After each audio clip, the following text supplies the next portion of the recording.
La palabra estrategia es quizá la palabra más dicha en el mundo de los negocios. Cualquier consultor de esquina te dice, tenemos que revisar tu estrategia. Pero qué chingados es una estrategia de negocios. Déjame te lo aclaro. Este mapa a mí me sirve mucho para entender el contexto de una estrategia y funciona en dos dimensiones. En el eje vertical tenemos la utilidad económica, si es una utilidad positiva o si es una utilidad negativa. Si te estás preguntando qué es utilidad económica, simplemente es la resta. Cuando yo le quito el costo de capital a la utilidad total, entonces me genera la utilidad económica. La utilidad económica lo que está reflejando verdaderamente son todos tus costos. Es decir, ese dinero lo pudieras estar invirtiendo en otro lado. ¿Ya lo contemplaste? Ahora, cuando entiendes esta dimensión, entonces viene la segunda dimensión, que tiene que ver con crecimiento.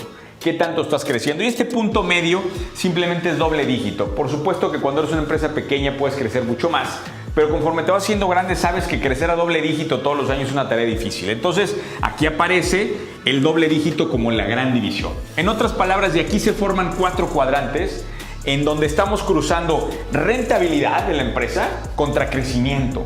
Y por supuesto, lo natural y lo más sencillo es decir, ay Carlos, qué fácil, lo que necesitamos estar es en el cuadrante de aquí arriba. Sí, en el cuadrante donde hay crecimiento de doble dígito y alta rentabilidad económica. Este cuadrante número 1 es el cuadrante de los unicornios. Y yo sé que todo el mundo cree estar ahí, pero la estadística, la ciencia dice otra cosa. Un estudio de Bain & Company que elaboró un análisis enorme por 2 décadas con miles de compañías reveló que del 90 al 2000 solamente 13% de las compañías cayeron en ese cuadrante. Y conforme avanzó del 2000 al 2010 se puso peor. Solamente 9% de las empresas pueden lograr rentabilidad y crecimiento simultáneamente. ¿Qué estoy diciendo en otras palabras? Que en realidad esto es una tensión entre rentabilidad y crecimiento. ¿Cuál de las dos quieres? Porque el 91% de nosotros vive metido en esa tortura de tener que decidir.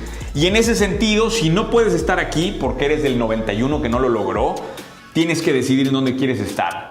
Te mueves hacia acá y rentabilizas la compañía, es decir, le sacas utilidad a costa del crecimiento, o prefieres invertir y crecer a costa de la utilidad para que en algún momento luego llegue esa utilidad.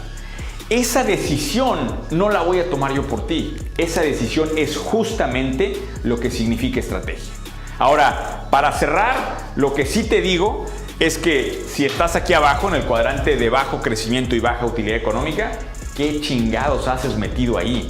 Este cuadrante se llama suicidio y este cuadrante ni siquiera debiera de existir. Si estás metido ahí en una empresa con utilidad económica negativa y con bajo crecimiento, lo único que estás haciendo es sacrificando tu vida por algo que no existe. Así que olvídate. Ahora que ya tienes esta visión, que ya tienes este contexto, dime qué chingados quieres hacer con tu empresa y hacia dónde te estás moviendo, porque esa es la definición de estrategia. Audiencia antes de ventas. Todos los que están allá afuera traen un proyecto y dicen, yo voy a empezar a vender zapatos, voy a empezar a vender sacos, voy a empezar a vender lo que tú quieras. Y lo primero que hacen es salir allá afuera y decirte, trágate lo que traigo. Si tan solo pudieran aprender esta cosa de mí, aprendan que primero audiencia, luego ventas. Si pudieran generar una comunidad antes de pensar en venderle algo, todo cambiaría. Pero crear una comunidad, por supuesto, es un reto enorme porque implica primero servir, ¿no? Eso es lo que está de fondo. Pero creo que la primera lección de muchas más que van a conocer a través de Halcones de Venta, la primera lección es audiencia antes de venta. Primero, encuentren a esa tribu a la que hay que servir y después, créanme que si entienden eso, le van a poder vender muchas otras cosas más a esa tribu, ¿no? No se va a tratar de forzar violentamente un producto encima de ellos, sino se va a tratar de recorrer una vida juntos y ver qué oportunidades habrá de colaborar y de hacer miles de cosas, ¿no? Hoy estamos hablando mucho menos de la venta y de la transacción y mucho más del Customer Lifetime Value, el valor de vida de un cliente, una relación que estás forjando a través de esto, ¿no? Entonces, si tan solo pudiéramos cambiar ese sería un gran inicio. ¿Por qué es tan difícil delegar? La verdad es que es increíble cuando tenemos labores que hacer en nuestra empresa y tenemos a las personas para hacerlas. ¿Por qué es entonces tan difícil empaquetar y mejorar esa delegabilidad que todos estamos buscando? Déjame te explico este modelo que seguro te va a ayudar a entender y mejorar en ese sentido. En este modelo aparecen 2 ejes. Primero, predictability o la habilidad para predecir lo que tenemos que hacer y el delay tolerance. En otras palabras, qué tan urgente es lo que hay que hacer. Si no podemos, no hay forma de tolerar que se retrase, es muy urgente, queda de este lado. Con eso en mente, entonces aparecen estas categorías y aparece primero el trabajo rutinario. El trabajo rutinario, imaginemos una línea de producción tradicional, llega una caja y yo la tengo que cerrar, ¿verdad?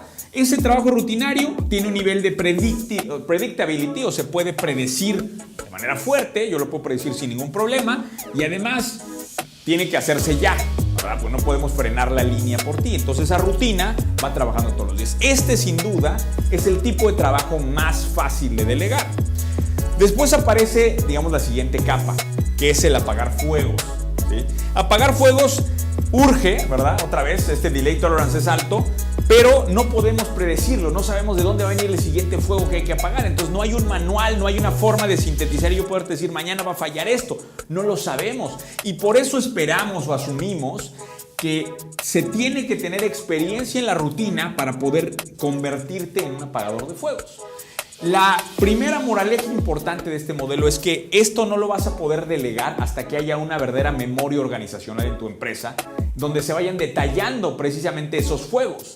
Si no hay, la organización no está aprendiendo.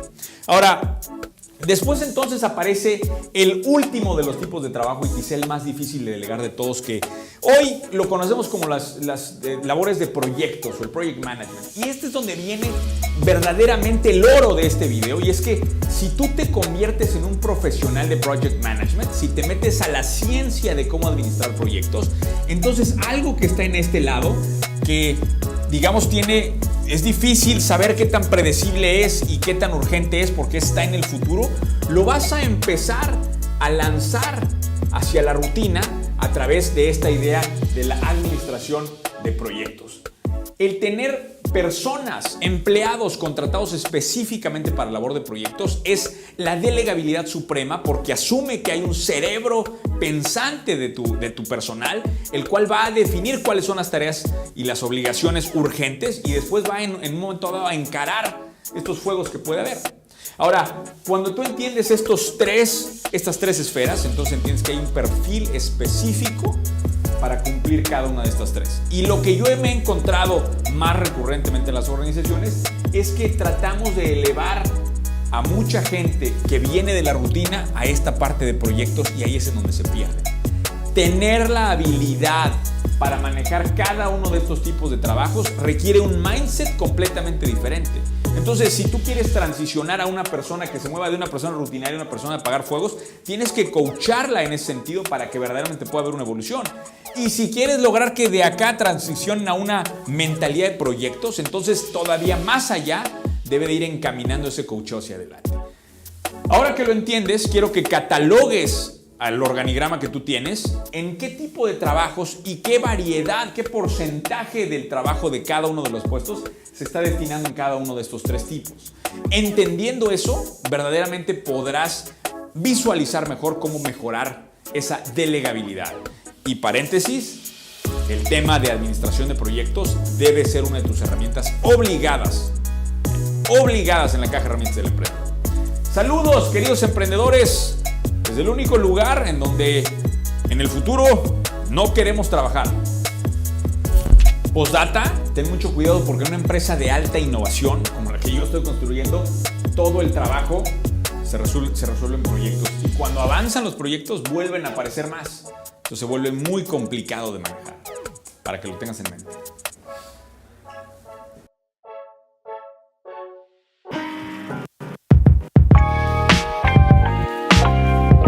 Y es que hoy les quiero traer un concepto que a mí me ayudó mucho en el proceso de crecimiento de mis empresas, y es que hay una matriz que habla de las fases del crecimiento de un tipo que se apellida Greiner, para que lo puedan buscar.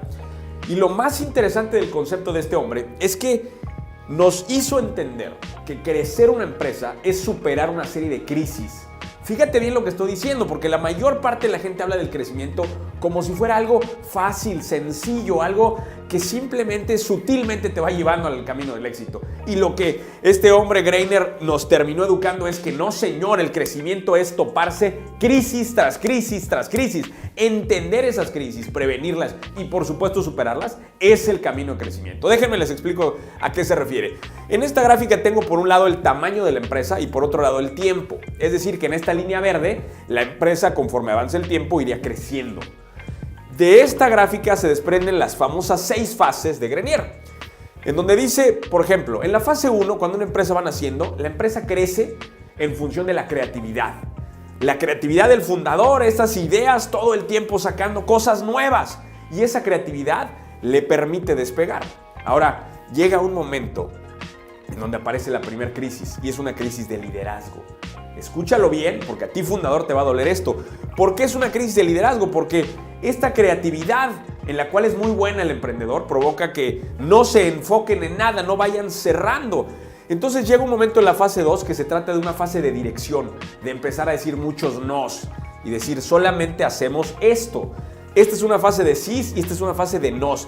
Y aquí es en donde se supera la primera crisis de liderazgo. Si sigues haciendo de todo, nunca vas a superar esta primera crisis. Ahora, conforme esta dirección nueva de seleccionar tus batallas te vaya ayudando a crecer, inevitablemente vas a llegar a la crisis número 2, que es una crisis de autonomía. ¿Qué quiere decir? Que estos jefes, estos emprendedores que están en la etapa 2, empiezan a limitar tanto a las personas que se convierten en cuellos de botella. Esta crisis 2, por lo tanto, es una crisis de autonomía, de que la gente no puede hacer nada. Y por esto llega la tercera fase. Cuando realmente superas esto, es cuando delegas, cuando entregas la labor operativa. Y de esto hemos hablado mucho en el canal.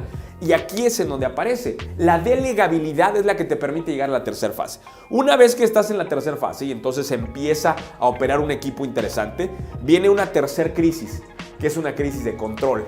Porque ¿qué crees? Que esta gente a la que empoderaste, a la que le diste todas estas capacidades, empiezan a excederse y empiezan a mermar rentabilidad y empieza a haber una crisis de cómo ordenar a toda esa casa, ¿no? Y entonces aparece esta tercera crisis de control que justamente yo viví muy de cerca y donde tengo que reconocer que mi socio Nacho es extraordinario para cerrar esa crisis de control. Y entonces llegamos a la cuarta fase, que ya es una fase de coordinación y de mucho mayor control. Ahora, el problema de esta cuarta fase es que nos va a llevar a otra crisis, que es la crisis número 4, que es la crisis de la burocracia.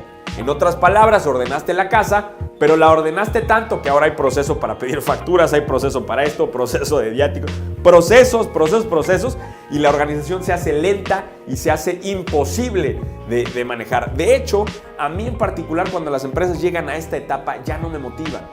Muchos me preguntan, ¿por qué te saliste de tu empresa si es tan exitosa? Sigo siendo socio, pero no me motiva a trabajar en una empresa que se empieza a alentar por su burocracia. Ahora, llegamos entonces a la quinta fase, que es una fase de colaboración, en donde tienes que provocar equipos de trabajo más ágiles, en donde hay más velocidad y hay más intrapreneurs que pueden mover esta velocidad de la empresa. En esta quinta fase de colaboración vas a llegar a la última crisis, que es la crisis de crecimiento autogenerado. En otras palabras, con todo lo que estás haciendo, ahora empieza a haber más presión de los socios porque quieres crecer más, porque ya te gustó el crecimiento. Pero ¿qué crees?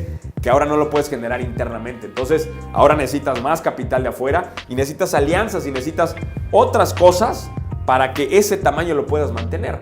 Y esta es la última crisis, la crisis del crecimiento autogenerado. Y esta es la fase número 6 de alianzas. Si se fijan, el modelo lo que te va dictando más de la importancia del proceso de crecimiento es las crisis que vas a ir encarando. Si tú entiendes perfectamente estas crisis, te puedes adelantar a ellas y puedes acelerar tu crecimiento. Así que ahora ya lo sabes, las crisis en realidad son simplemente la llegada de una nueva fase de crecimiento. Los emprendedores somos los peores administradores del planeta.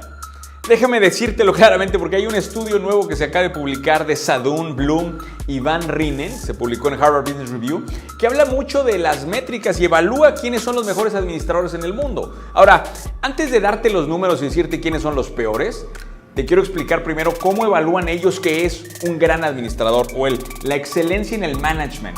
Me gusta más la palabra management que administración, porque aunque en el español se supone que son lo mismo, management te hace entender un concepto más variado de cosas. En el espectro, en el abanico de temas que ellos llaman excelencia en management, hay 4 áreas fundamentales. La primera de ellas es administración de operaciones, en donde se enfocan todo lo que tiene que ver con lean management, con mejora continua y con cómo el equipo de management está impulsando a estas mejoras y este progreso, ¿no?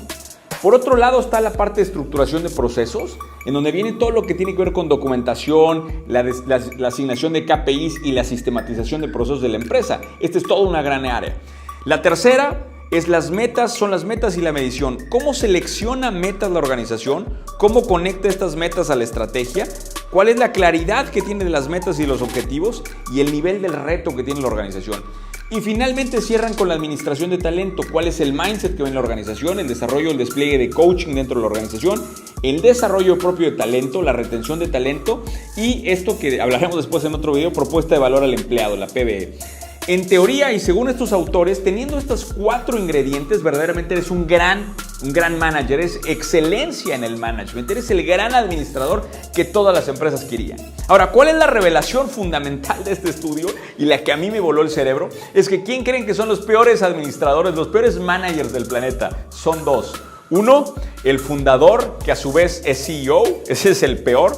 Y la segunda, la empresa, organización, en donde la familia maneja y una persona, un miembro de la familia dirige.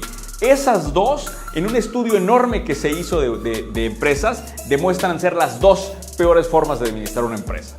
Y complemento este pequeño video platicando la historia. Yo tuve un problema personal, de salud personal en mi familia, que me obligó a salirme de la operación de Grupo 4S, la empresa que yo fundé. Ante mi salida, la empresa resulta que en ese año creció al doble. Lo que demuestra nuevamente con una evidencia personal cómo lo que los números de este análisis dicen es cierto. El fundador y el emprendedor, el visionario, no necesariamente es el mejor administrador. Prueba de ello es experiencia y ahora números. Saludos, queridos emprendedores, desde la triste realidad de conocer en dónde eres bueno y en dónde habrá que ceder a los grandes managers.